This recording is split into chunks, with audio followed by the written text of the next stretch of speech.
हम्म। Hello, नमस्कार दोस्तों।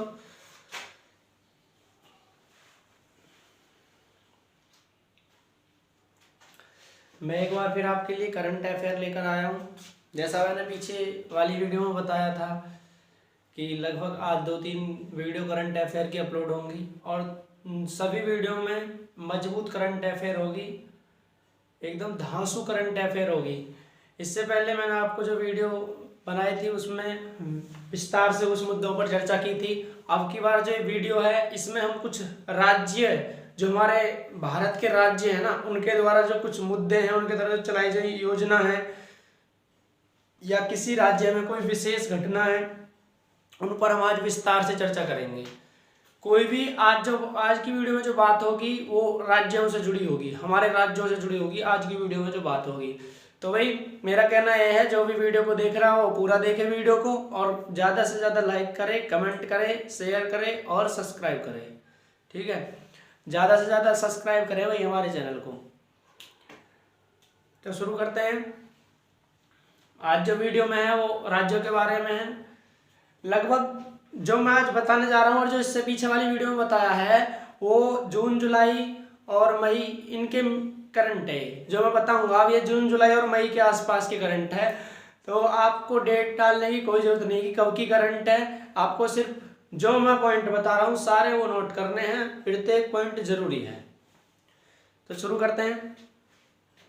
भाई आज का जो पहला वाला टॉपिक है या पहला वाला मुद्दा जो है, जो तथ्य है जिस पे हम बात करने जा रहे हैं वो है, जिस पे हम बात करने जा रहे हैं, जो आज का पहला तथ्य है वो है भारत की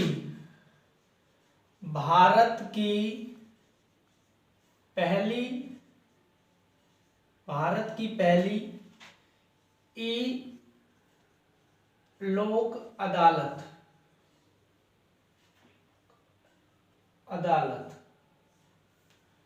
भारत की पहली ई लोक अदालत, भारत की पहली ई लोक अदालत की शुरुआत और लिख देते हैं, भारत की पहली ई लोक अदालत की शुरुआत। तो भारत की पहली जो ई लोक अदालत की शुरुआत हुई है भाई, वो किस राज्य में हुई है? भारत की जो पहली ई लोक अदालत की शुरुआत हुई है भाई, वो हुई है छत्तीसगढ़ राज्य में।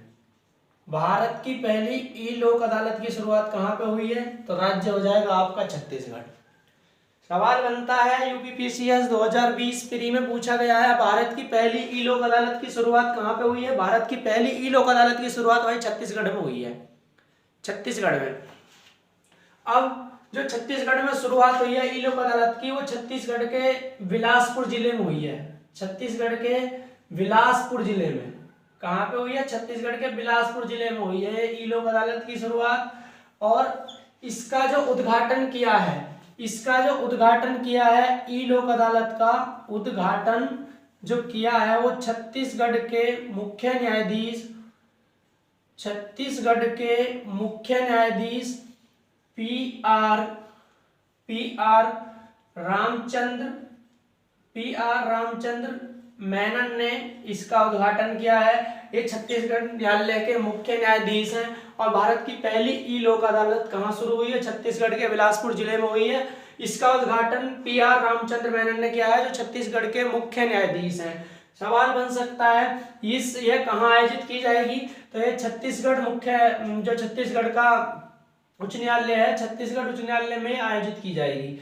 छत्तीसगढ़ उच्च न्यायालय में आयोजित की जाएगी या आयोजित की गई है? छत्तीसगढ़ उच्च न्यायालय में आयोजित की गई, क्योंकि पुरानी बात है, क्योंकि जुलाई की करंट है, ये जुलाई का मुद्दा है जो मैं बता रहा हूँ। छत्तीसगढ़ उच्च न्यायालय में ये आयोजित की गई है, उच्च न्यायालय में।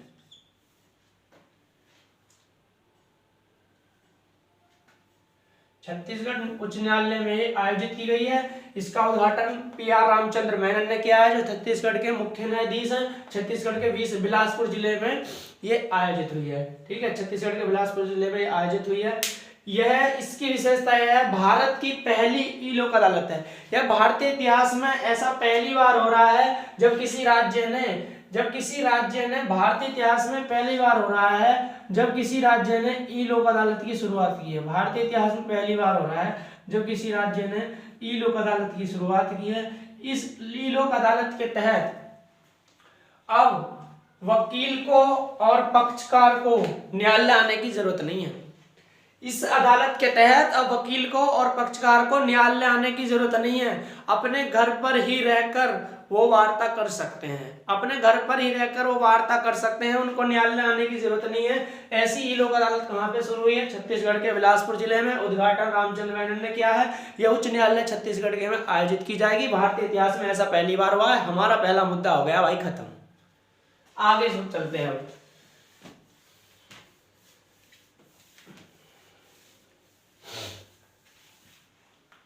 इसके बाद चलते हैं आगे।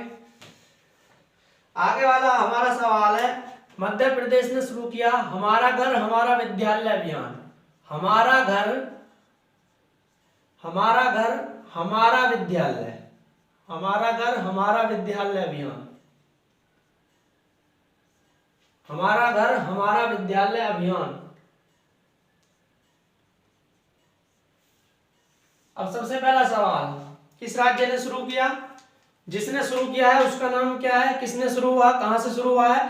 तो भाई ये हुआ है मध्य प्रदेश से। हमारा घर हमारा विद्यालय अभियान किस राज्य ने शुरू किया है? मध्य प्रदेश ने शुरू किया है। ठीक है, ये कब शुरू किया गया था? भाई ये कोरोना काल में शुरू किया गया, क्योंकि मैं जो करंट पढ़ा रहा हूँ वो कहाँ की है? वो मई, जून और जुलाई की करंट बता रहा हूँ मैं, फिलहाल जो बता रहा हूँ इस वीडियो में। इससे पहले भी इसी समय की थी, कुछ उसमें जनवरी के पॉइंट भी आ गए थे। तो मध्य प्रदेश ने अभियान चलाया था हमारा घर हमारा विद्यालय अभियान। क्यों चलाया था भाई? स्कूल कॉलेज सब बंद हो गए थे कोरोना, अब तक भी ठीक प्रकार से नहीं खुले हैं।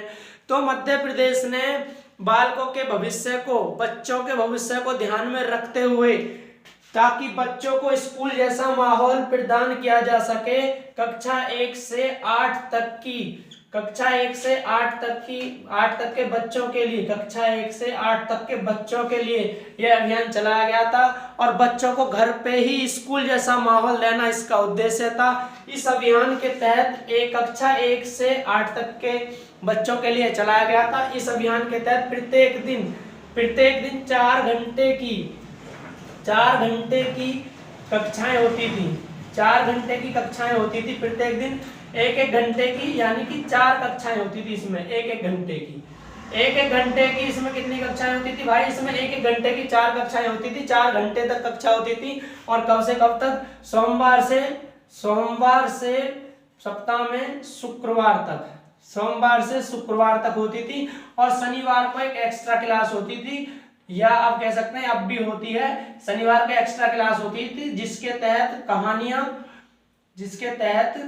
कहानियां, योग, ऐसी बातें बताई जाती हैं। ठीक है, तो मध्य प्रदेश ने चलाया हमारा घर हमारा विद्यालय, मतलब घर पर ही रहकर विद्यालय जैसा, स्कूल जैसा माहौल लेना सरकार का उद्देश्य था। मध्य प्रदेश के मुख्यमंत्री शिवराज सिंह चौहान ने अपने शिक्षा विभाग, मध्य प्रदेश का शिक्षा विभाग था, उसने ये अभियान चलाया था। ठीक है, आपको बस इतना याद रखना, मध्य प्रदेश ने चलाया था ये अभियान। क्या है ये मैंने आपको समझा दिया कि इसमें घर पर ही रहकर स्कूल जैसा माहौल प्रदान कराना इसका उद्देश्य था, ताकि बच्चों को जो शिक्षा है, जो भविष्य है, वो ना बिगड़े। इसलिए उनको घर पर 4 घंटे की ऑनलाइन क्लास दी गई। ठीक है, 1-1 घंटा की 4 क्लास बच्चों को, और 1 से 8 तक कक्षा के बच्चे इसमें शामिल थे। सोमवार से शुक्रवार को 4 घंटे की क्लास होती थी, शनिवार को एक एक्स्ट्रा क्लास होती थी। उस एक्स्ट्रा क्लास में योग और कहानियों की शिक्षा दी जाती थी। ये हो गया हमारा घर हमारा विद्यालय अभियान। भाई साथ के साथ सबको ये नोट करना है, वीडियो को आप रोक के देख के इसको सबको नोट कर लेना। एक बार वीडियो को ऐसे ही देखो, समझो, फिर उसको लिखो नोट करके, रोक के, बिल्कुल सब कुछ रट जाएगा। इसके बाद हमारा अगला, किल कोरोना अभियान। किल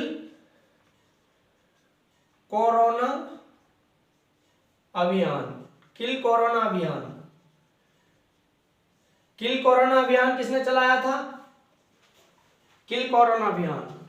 अब सवाल आता है कि किल कोरोना अभियान किसने चलाया था? तो भाई किल कोरोना अभियान भी किसने चलाया? किल कोरोना अभियान भी मध्य प्रदेश सरकार ने चलाया था। मध्य प्रदेश सरकार ने चलाया भाई किल कोरोना अभियान। कहां से चला? मध्य प्रदेश सरकार के द्वारा चलाया गया। मध्य प्रदेश के मुख्यमंत्री शिवराज सिंह चौहान ने यह अभियान चलाया था, किल कोरोना अभियान। अब इस अभियान के तहत क्या था? यह 15 दिन का अभियान था। किल कोरोना अभियान कितने दिन का था? 15 दिन का अभियान था। कितने दिन का? 15 दिन का अभियान था। किल कोरोना अभियान कितने दिन का था? 15 दिन का था।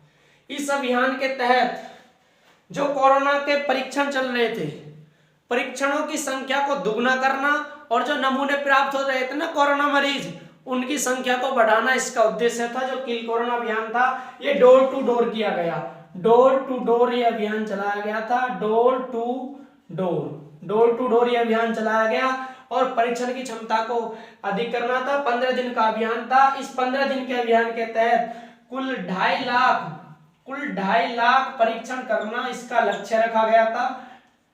जब ये अभियान चलाया गया तो 2.5 लाख परीक्षण करने का इसका लक्ष्य था। किल कोरोना अभियान का लक्ष्य कितना था? 2.5 लाख परीक्षण करना इसका लक्ष्य था। डोर टू डोर ये अभियान चलाया गया। 15 दिन का यह अभियान था। किल कोरोना अभियान मध्य प्रदेश सरकार ने चलाया था। इस 2.5 लाख परीक्षण के तहत प्रत्येक दिन इस अभियान के तहत प्रत्येक दिन 15 से 20,000 नमूने प्राप्त करना इसका लक्ष्य था। 20,000 नमूने प्राप्त करना, नमूने यानी कि मरीज, 20,000 नमूने प्राप्त करना इसका लक्ष्य था। और 2.5 लाख परीक्षण करने का लक्ष्य, 20,000 नमूने प्राप्त करने का, 15 से 20,000 नमूने प्राप्त करना इसका लक्ष्य था। डोर टू डोर ये अभियान चलाया गया। 15 दिन का यह अभियान था जिसमें 2.5 लाख परीक्षण किए जाने थे और प्रत्येक दिन 15 से 20,000 नमूने प्राप्त करना था। ठीक है, मध्य प्रदेश सरकार ने चलाया। तो आगे चलते हैं।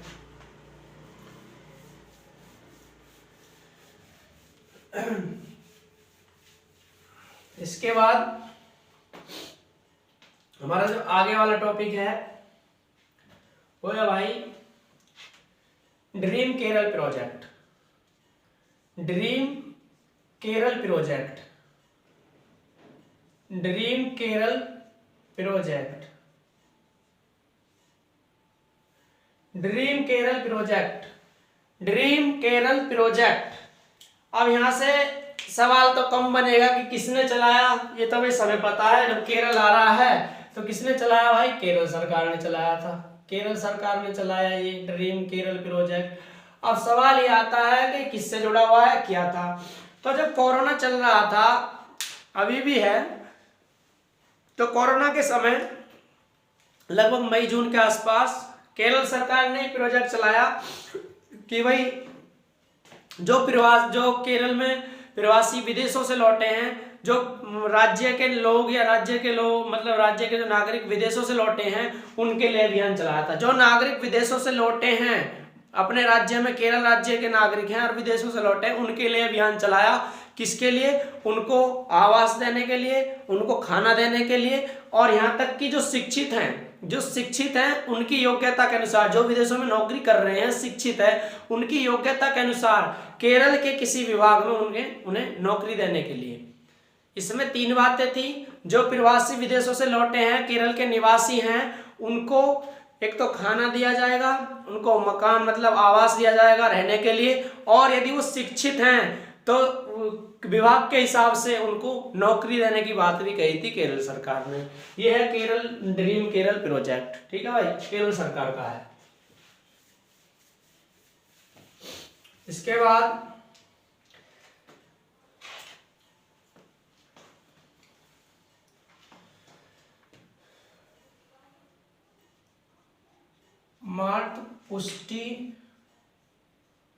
मातृपुष्टि उपहार योजना, मातृपुष्टि उपहार योजना, मातृपुष्टि उपहार योजना,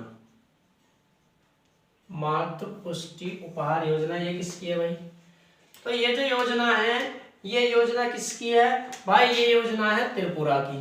ये है त्रिपुरा सरकार ने चलाई थी, ये त्रिपुरा सरकार ने।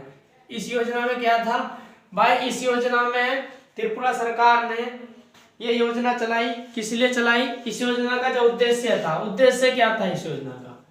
इस योजना का सबसे पहले उद्देश्य क्या था चलाने का? इस योजना का उद्देश्य था मातृ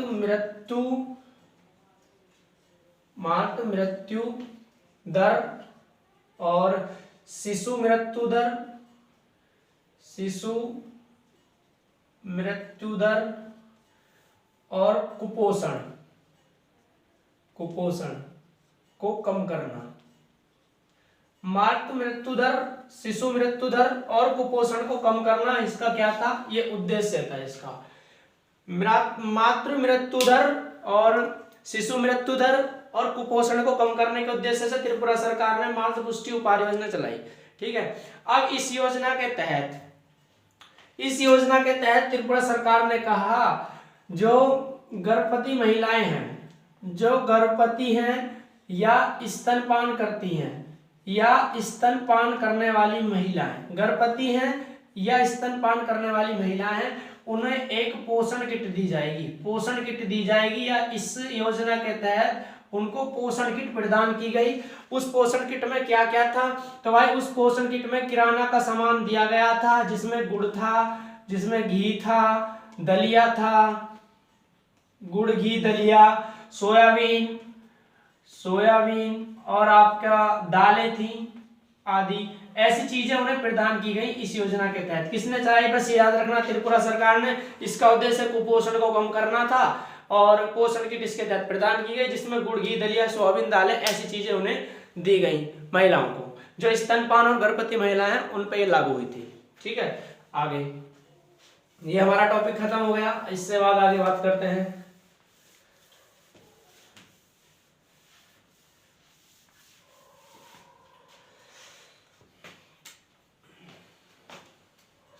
इसके बाद आ गया भाई, उत्तर प्रदेश सरकार ने आत्मनिर्भर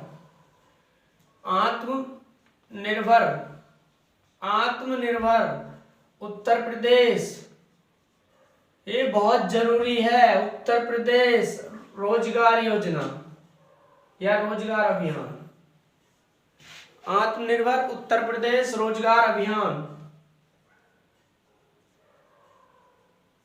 उत्तर प्रदेश में शुरू किया गया। ये आत्मनिर्भर उत्तर प्रदेश रोजगार योजना कहाँ शुरू किया गया भाई, उत्तर प्रदेश में शुरू किया गया। उत्तर प्रदेश में शुरू किया गया। पीएम नरेंद्र मोदी ने 26 जून को पीएम नरेंद्र मोदी द्वारा इसकी शुरुआत की गई थी। नरेंद्र मोदी द्वारा यह इसकी घोषणा की गई थी। अब ये उत्तर प्रदेश से रिलेटेड है, इसलिए उत्तर प्रदेश का प्रत्येक पॉइंट इसका नोट करना है, ये ज्यादा जरूरी है। ये 125 दिन का अभियान था। 125 दिन पूछा जाए, आत्मनिर्भर उत्तर प्रदेश रोजगार अभियान कितने दिन का था? 125 दिन का अभियान था। इस अभियान के तहत 31 जिलों को केंद्र बनाया गया था। उत्तर प्रदेश के जो 31 जिले थे वो इसमें शामिल थे। 31 जिलों को मुख्य रूप से इसमें शामिल किया गया था। 125 दिन का ये अभियान था। आत्मनिर्भर उत्तर प्रदेश रोजगार अभियान कितने दिन का था? 125 दिन का। यह भी कोरोना के टाइम पे चलाया गया था। 26 जून के समय 26 जून को इसकी घोषणा की गई थी नरेंद्र मोदी द्वारा। इसमें क्या था, जो श्रमिक हैं, जो प्रवासी हैं उत्तर प्रदेश के, जो श्रमिक हैं, जो मजदूर हैं, उन मजदूरों को इसमें रोजगार देने की बात कही गई थी। मजदूरों को, जो उत्तर प्रदेश के प्रवासी मजदूर हैं, कोरोना के समय जो और राज्यों से आए हैं वही, उनको रोजगार देने की बात कही गई थी। और 31 जिले में से प्रत्येक जिले के 31 जिलों में से प्रत्येक जिले के 25,000 मजदूरों को, प्रत्येक जिले में से 25,000 मजदूरों को रोजगार देने की बात कही गई थी इस अभियान के तहत कि उन्हें रोजगार दिया जाएगा। 31 जिले इसमें शामिल थे। 125 दिन का यह अभियान था। 26 जून को नरेंद्र मोदी ने शुरू किया था। ठीक है, प्रत्येक जिले के 25,000 मजदूरों को रोजगार देने की बात कही थी इस अभियान में। ठीक है, ये उत्तर प्रदेश से रिलेटेड है, इसलिए ज्यादा जरूरी है, ये आपको सही से लिख लेना है भाई।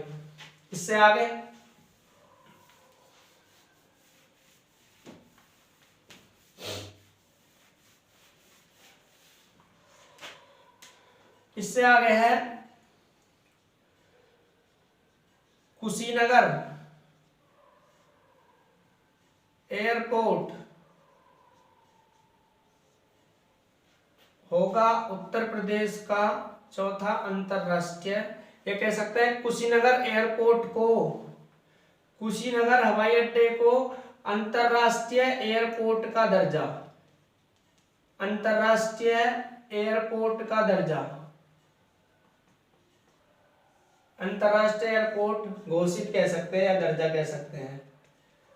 कुशीनगर एयरपोर्ट को अंतरराष्ट्रीय एयरपोर्ट घोषित।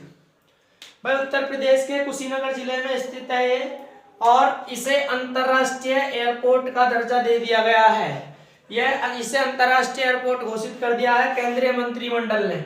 केंद्रीय मंत्रिमंडल ने कुशीनगर हवाई अड्डे को अंतर्राष्ट्रीय हवाई अड्डा घोषित कर दिया है। यह भी बहुत जरूरी और इम्पोर्टेंट सवाल है। इसको घोषित कर दिया है कुशीनगर एयरपोर्ट को। अब इससे लाभ होगा किसको? जो बौद्ध धर्म के तीर्थयात्री हैं, जो बौद्ध धर्म को मानने वाले, जो कुशीनगर आते हैं, बौद्ध धर्म को मानने वाले तीर्थयात्री, उनको इससे लाभ मिलेगा। इसके अलावा जो कुशीनगर के युवा हैं, जो कुशीनगर के लोग हैं, उनको प्रत्यक्ष और अप्रत्यक्ष रूप से रोजगार मिलेगा। इससे प्रत्यक्ष और अप्रत्यक्ष रूप से रोजगार मिलेगा। इस जो एयरपोर्ट अंतर्राष्ट्रीय घोषित किया गया है कुशीनगर एयरपोर्ट से, और बौद्ध धर्म के जो तीर्थयात्री हैं उनको आने में आसानी होगी। केंद्रीय मंत्रिमंडल ने ऐसा किया है। और अब ये बहुत जरूरी पॉइंट है। यह उत्तर प्रदेश का चौथा अंतर्राष्ट्रीय एयरपोर्ट होगा। यह उत्तर प्रदेश का चौथा अंतर्राष्ट्रीय एयरपोर्ट होगा। उत्तर प्रदेश का चौथा अंतर्राष्ट्रीय एयरपोर्ट होगा। ये उत्तर प्रदेश का चौथा अंतर्राष्ट्रीय एयरपोर्ट कौन सा बना है? तो वो बना है कुशीनगर। क्योंकि इससे पहले जो 3 एयरपोर्ट है अंतर्राष्ट्रीय, वो कौन कौन से हैं? तो जो पहला है वो है चौधरी चरण सिंह एयरपोर्ट, चौधरी चरण सिंह अंतर्राष्ट्रीय हवाई अड्डा। चौधरी चरण सिंह अंतर्राष्ट्रीय हवाई अड्डा कहाँ है? तो ये आपका लखनऊ में है, लखनऊ। इसके बाद दूसरा जो है वो है लाल बहादुर शास्त्री अंतर्राष्ट्रीय हवाई अड्डा। लाल बहादुर शास्त्री अंतर्राष्ट्रीय हवाई अड्डा कहाँ पे है? ये वाराणसी में है, ये वाराणसी में है। तीसरा आपका जेवर अंतर्राष्ट्रीय हवाई अड्डा, जो कि निर्माणाधीन है। जेवर अंतर्राष्ट्रीय हवाई अड्डा ये ग्रेटर नोएडा, गौतम बुद्ध नगर में है। ये गौतम बुद्ध नगर में है ये। और अब ये हो गया कुशीनगर, ये चौथा बना है। तो उत्तर प्रदेश में अब 4 अंतर्राष्ट्रीय एयरपोर्ट हो जाएंगे। कुशीनगर को अंतर्राष्ट्रीय एयरपोर्ट घोषित कर दिया है। इससे पहले 3 अंतर्राष्ट्रीय एयरपोर्ट हैं उत्तर प्रदेश में। चौधरी चरण सिंह लखनऊ में है, लाल बहादुर शास्त्री वाराणसी में है, जेवर अंतर्राष्ट्रीय हवाई अड्डा जो है वो गौतम बुद्ध नगर में है। कुशीनगर अब चौथा बन गया है। तो ये उत्तर प्रदेश से रिलेटेड है भाई, ये भी आपको याद रखना है।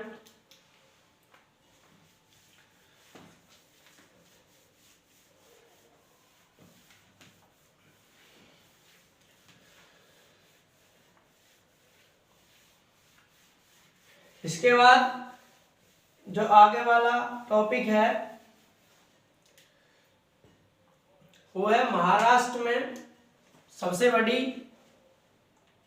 प्लाज्मा थेरेपी की स्थापना। महाराष्ट्र में सबसे बड़ी प्लाज्मा थेरेपी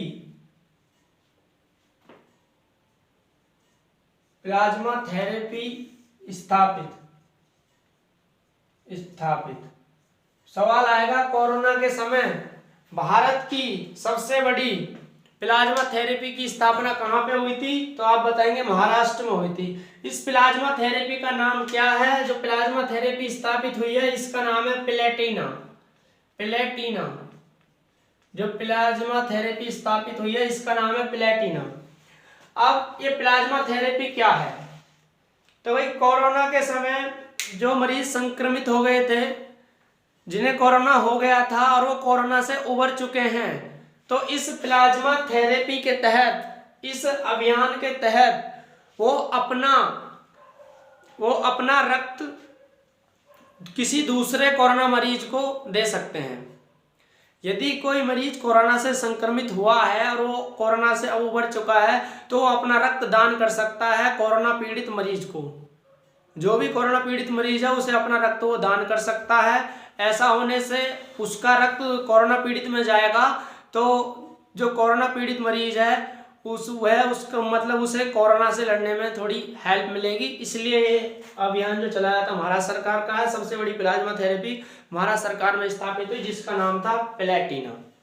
ठीक है, एक छोटी सी बात है, ऐसे याद रखनी है, ज्यादा इसके बारे में नहीं है। इसके बाद उत्तराखंड की ग्रीष्मकालीन राजधानी, उत्तराखंड की ग्रीष्मकालीन राजधानी, उत्तराखंड की ग्रीष्मकालीन राजधानी, ये भी चर्चा में रही है थोड़ी सी। उत्तराखंड की ग्रीष्मकालीन राजधानी कौन सी बनी है भाई? तो उत्तराखंड की जो ग्रीष्मकालीन राजधानी बनी है, क्या नाम है उसका? उसका नाम है भाई गैरसैंण। गैरसैंण ये उत्तराखंड की ग्रीष्मकालीन राजधानी है। नहीं दिख रहा तो दोबारा लिखे देते हैं, गैरसैंण। गैरसैंण उत्तराखंड की ग्रीष्मकालीन राजधानी है। अब उत्तराखंड के जो मुख्यमंत्री हैं त्रिवेंद्र सिंह रावत, उन्होंने घोषणा करी कि उत्तराखंड की ग्रीष्मकालीन राजधानी गैरसैंण होगी। ठीक है, अब उत्तराखंड में कितनी राजधानी हो गई है? उत्तराखंड में अब 2 राजधानियां हैं। उत्तराखंड में कितनी राजधानी है? 2 राजधानी है। ठीक है, उत्तराखंड की 2 राजधानी है। बस आपको इतना याद रखना है, उत्तराखंड की ग्रीष्मकालीन राजधानी कौन सी बनी है? तो बनी है गैरसैंण, उत्तराखंड की ग्रीष्मकालीन राजधानी बनी है। ठीक है, इसके बाद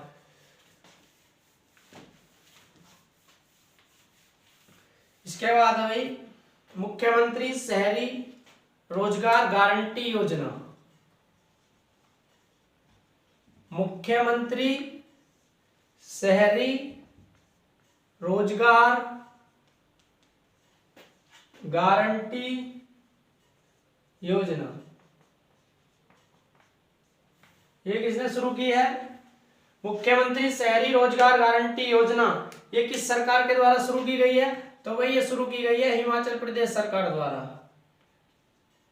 हिमाचल प्रदेश सरकार द्वारा ये योजना शुरू की गई है, हिमाचल प्रदेश ने शुरू की गई है। इस योजना के तहत क्या, इस योजना ये क्यों शुरू की गई है? तो भाई कोरोना के समय जो शहर के लोग थे, कोरोना के समय उनका जो रोजगार था वो ठप हो गया था। शहर का क्या, गांव का सबका ही ठप हो गया था। लेकिन हिमाचल प्रदेश सरकार ने शहरी लोगों का जो रोजगार ठप हुआ है उसके लिए हिमाचल प्रदेश सरकार ने योजना चलाई।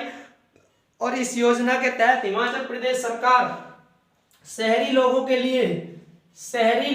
लिए इस योजना के तहत हिमाचल प्रदेश सरकार ने 120 दिन का रोजगार देने की बात की गई है। हिमाचल प्रदेश सरकार इस योजना के तहत शहर के लोगों को 120 दिन का रोजगार देगी। कोरोना की वजह से जिनका रोजगार छिन गया था शहरी लोगों का, उनको 120 दिन का रोजगार मिलेगा।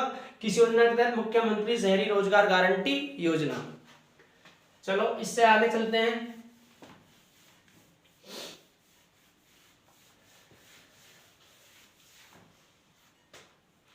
इससे आगे है भाई मिजोरम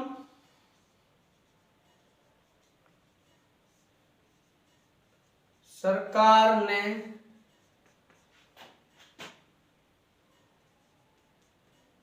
खेल को उद्योग का दर्जा,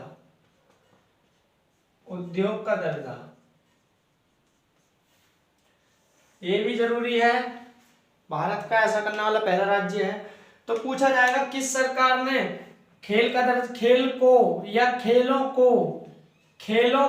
उद्योग का दर्जा देने वाला पहला राज्य कौन सा बना है? खेलों को उद्योग का दर्जा देने वाला पहला राज्य जो बना है भाई, वो बना है आपका मिजोरम। मिजोरम ऐसा भारत का पहला राज्य बना है। ये भारत का पहला राज्य है, इससे पहले कोई राज्य नहीं है जिसने खेलों को उद्योग का दर्जा दिया है। मिजोरम भारत का पहला राज्य है जिसने खेलों को उद्योग का दर्जा दिया है। ठीक है, मिजोरम के खेल मंत्री ने बताया कि इतिहास में ऐसा पहली बार हुआ है, इससे पहले किसी राज्य ने खेलों को, तो भाई ऐसा मिजोरम ने करा है। मिजोरम ऐसा करने वाला पहला राज्य है। तो आज के लिए इसमें इतना ही था। अब इससे आगे वाली वीडियो में कुछ और लाएंगे, करंट भी ला सकते हैं और कुछ भी ला सकते हैं। तो वीडियो अच्छी लगी हो तो भाई लाइक करें, शेयर करें, सब्सक्राइब करें।